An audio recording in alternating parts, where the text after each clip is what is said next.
Good morning all of you. Today online teaching video number 26 for class 5th science.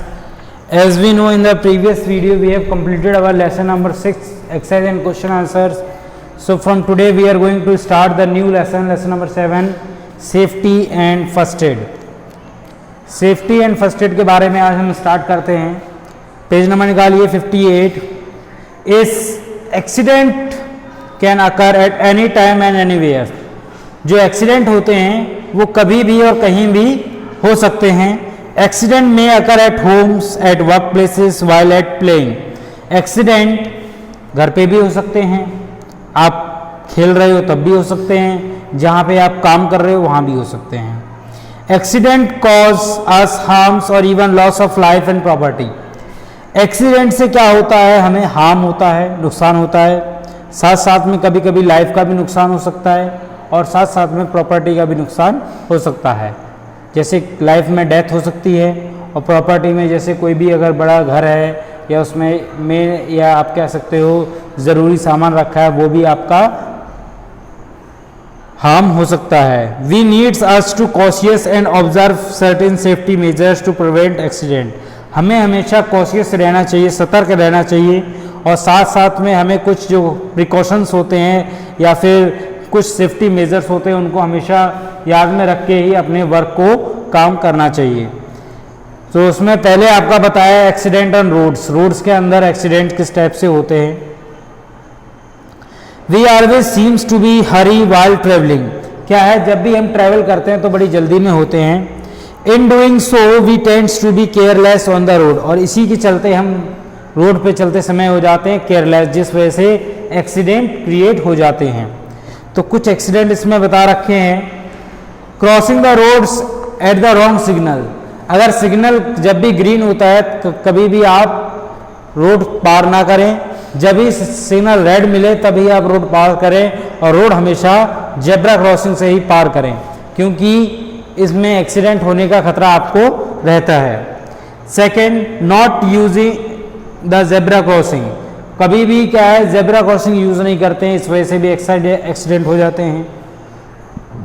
Driving past the red signal. Driving red signal के बाद जो आपकी driving है या red signal होने के बाद भी आप ड्राइविंग कर रहे हो तो उस वजह से भी एक्सीडेंट हो सकते हैं. Overtaking on a narrow lane bridge on the road and bends.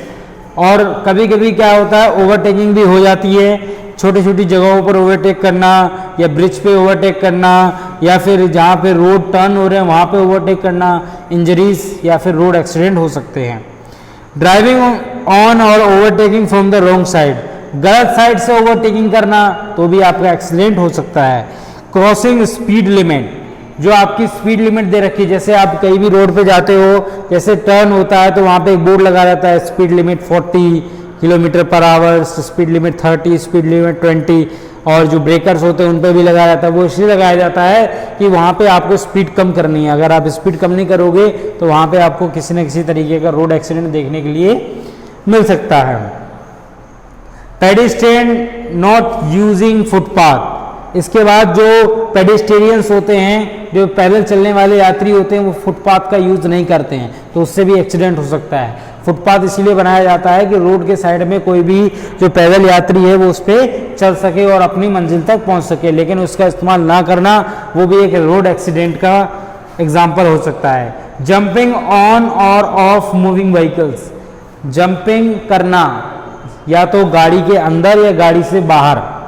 जैसे कई लोग क्या होते हैं, चलती बस में बाहर कूद जाते हैं या चलती बस में चढ़ने की कोशिश करते हैं, तो वो भी क्या है, आपको एक इंजरी प्रोवाइड करा सकती है, रोड एक्सीडेंट हो सकता है. Playing on a road side. सबसे गलत बात है कि रोड साइड पे खेलना.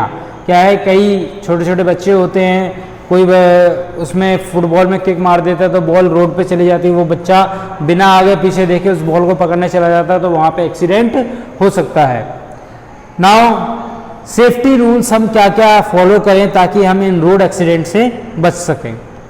पहला है आपका cross road when the signal indicate the light for the prediction. आप जब ही क्रॉस कीजिए रोड को जब जो सिग्नल लाइट है उस पर आपका पैदल यात्री का निशान या फिर आदमी के चलने का निशान आ जाए. दूसरा, always cross the road at zebra crossing, हमेशा जो रोड क्रॉस करोगे आप वो जेब्रा क्रॉसिंग से ही कीजिए ताकि आपको नुकसान ना हो। Third, children must be careful while riding their bicycle on the street, जब भी स्ट्रीट या गलियों में आप बाइसिकल चला रहे हैं तो आप सही तरीके से बाइसिकल चलाइए और किसी की हेल्प की मदद से या किसी बड़े आदमी के साथ में साइकिल चलाइए ताकि आपको कोई नुकसान ना पहुंचे। Always keep your left while riding, हमेशा लेफ्ट में चलिए जब भी आप साइकिल चला रहे हो, क्योंकि राइट जो साइड में आप चलोगे तो वो रॉन्ग साइड कहलाती है, इसीलिए हमेशा अपने लेफ्ट साइड में ही साइकिल का राइडिंग कीजिए। If there is no footpath walk on the side on the road opposite to the direction of the traffic, अगर कहीं फुटपाथ नहीं है तो आप उस साइड में चलिए जहां पे जो रोड है उसके अपोजिट डायरेक्शन में। सपोज जैसे गाड़ियां हैं, ये रोड है आपका, इसमें फुटपाथ नहीं है, गाड़ियां इस डायरेक्शन में आ रही हैं तो आप उस समय इस डायरेक्शन में जा रहे हो तो आप रोड के इस साइड चलोगे, बिल्कुल अपोजिट डायरेक्शन में। अगर गाड़ियां इस साइड से आ रही हैं तो आप इस साइड जा रहे हो तो इस डायरेक्शन में चलोगे। क्यों? इससे क्या होता है कि सामने आने वाली गाड़ी का हमें अंदाजा रहता है, लेकिन अगर आप सेम डायरेक्शन में जा रहे हो तो पीछे से आने वाली गाड़ी का अंदाजा आपको नहीं रहता है। नेवर जंप सिग्नल्स और ड्राइव फास्ट, कभी भी सिग्नल को मत तोड़िए और फास्ट ड्राइव ना करिए, ये सब आपको नुकसान दे सकते हैं। नेक्स्ट है, नेवर जंप ऑन और ऑफ ए मूविंग व्हीकल्स, कभी भी चलती हुई गाड़ी से ना ही जंप करिए और ना ही उस पर चढ़िए। इससे क्या होता है, जैसे कई बच्चे होते हैं बस पे, चलती हुई बस से उतरने लगते हैं, चलती हुई बस से चढ़ते हैं, तो उससे क्या है, गिरने का खतरा रहता है और कभी कभी बड़ा एक्सीडेंट भी हो सकता है। Do not put head or hands out of the window of vehicles as it is very dangerous, कभी भी चलती हुई बस से और गाड़ी से अपना हाथ और सर बाहर ना निकालिए, क्योंकि इससे कभी भी बहुत ज़्यादा डैमेज हो सकता है। छोटी गलियों में या बस क्रॉसिंग में इस डैमेज का सामना आपको करना पड़ सकता है। नेवर प्ले और push each other on the road side, कभी भी जब भी आप रोड साइड पे एक साथ 2 जने या 3 जने चल रहे हैं तो कभी किसी को धक्का धुक्की नहीं कीजिए या उसके साथ आप कोई भी खेल मत खेलिए जिससे उसका नुकसान हो सकता है रोड साइड पे। सो नेक्स्ट है आपका, ये ट्रैफिक सिग्नल्स आपको दे रखे हैं, ट्रैफिक सिग्नल आपको दिख रहे हैं पेज नंबर 59 पे। आप इन सिग्नल्स को देख के ये पता लगा सकते हो कि क्या हमें ये करना चाहिए। जैसे पहला जो है वो है अटेंशन बम, तो आप में उसमें बम्पर नज़र आ रहे हैं, मतलब स्पीड ब्रेकर्स नज़र आएंगे आपको इसके अंदर। इसमें लिखा है अटेंशन राइट बैंड, आपको एक राइट मोड़ आपको इसमें नज़र आएगा। ये साइन, थर्ड साइन है वो लेफ्ट मुड़ने के लिए है। इसके बाद डबल बैंड का साइन है, रेलवे क्रॉसिंग दिखा रखी है, पेडेस्ट्रियन क्रॉसिंग है, रेस्ट्रिक्टेड एरिया है। तो ये साइन आपको लर्न करने हैं और आपको हो सके तो अच्छी तरीके से इनको पढ़ना है, और अगर आप इनको यूज़ कर सको डेली लाइफ में, इनको यूज़ भी करिए और पहचानिए ये साइन कहाँ कहाँ किस तरीके से लगाए जाते हैं। There are many signs on the road that you should know about. These road signs or traffic signs help to regulate traffic and prevent accident. अब ये साइन, रोड साइड साइन हैं, वो क्यों लगाए जाते हैं? ये इसलिए लगाए जाते हैं ताकि जो रोड एक्सीडेंट है उनको कम किया जा सके या उनको रोका जा सके, इसीलिए हम लोग ये रोड साइंस का इस्तेमाल करते हैं। नेक्स्ट है आपका एक्सीडेंट एंड होम।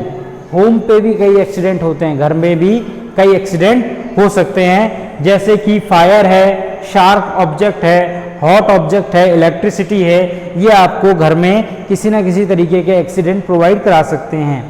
इसमें से कुछ बता रखा है आपको, fire breakout due to, fire क्यों लगती है उसके कारण बता रखे हैं। पहला, लीकिंग गैस सिलेंडर, अगर गैस सिलेंडर घर में लीकेज होता है तो उससे भी फायर हो सकती है, इसीलिए कहते हैं कि जो हमें गैस है उसको प्रॉपर तरीके से बंद करना चाहिए और उसको स्मेल करना चाहिए ताकि उसमें से खुशबू तो या आपकी जो स्मेलिंग है, लीकिंग स्मेल तो नहीं आ रही है। दूसरा, short circuit on electric wire, short circuit की वजह से फायर लग सकती है। नेक्स्ट है तीसरा, bursting of the lighted stove, lighted stove का बस्ट हो जाना, ये भी एक फायर लगने का तरीका ही है। इसके बाद carelessness while holding a light match stick candle fuel like kerosene, और सबसे बड़ी दिक्कत क्या कब होती है, जब हम माचिस के साथ खिलवाड़ करते हैं या कैंडल्स का यूज़ करके हम या उसको गलत तरीके से इस्तेमाल करते हैं, और साथ साथ में ऐसे फ्यूल जैसे केरोसिन है, पेट्रोल है, इनका सही ढंग से अगर इस्तेमाल नहीं किया जाए या इनको अलग तरीके से यूज़ किया जाए, बच्चों की तरह यूज़ किया जाए, तो ये नुकसान दे सकते हैं आपको फायर के रूप में। अब कुछ सेफ्टी मेजर्स हैं इनके, जो कि आज हमारा का लास्ट टॉपिक है, उसमें सेफ्टी मेजर्स पढ़ेंगे फायर से बचने के लिए। पहला है आपका check the knobs of the cylinder for leakage. हमेशा सिलेंडर का नोब चेक करिए ताकि आपको लीकेज ना हो सके।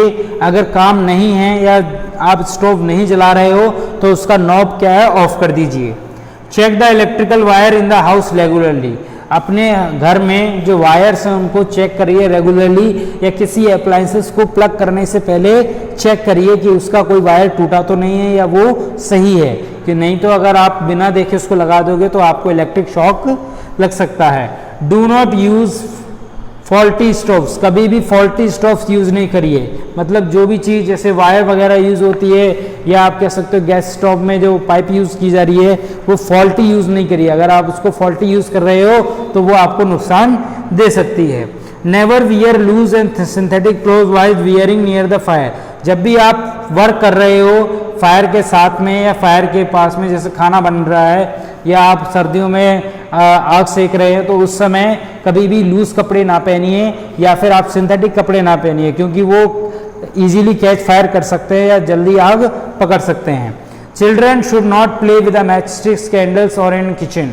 कभी भी जो छोटे बच्चे होते हैं उनको किचन में नहीं खेल देना चाहिए। साथ साथ में मैच स्टिक्स भी उनको प्रोवाइड नहीं की जानी चाहिए, क्योंकि वो उनके लिए नुकसानदायक हो सकती है।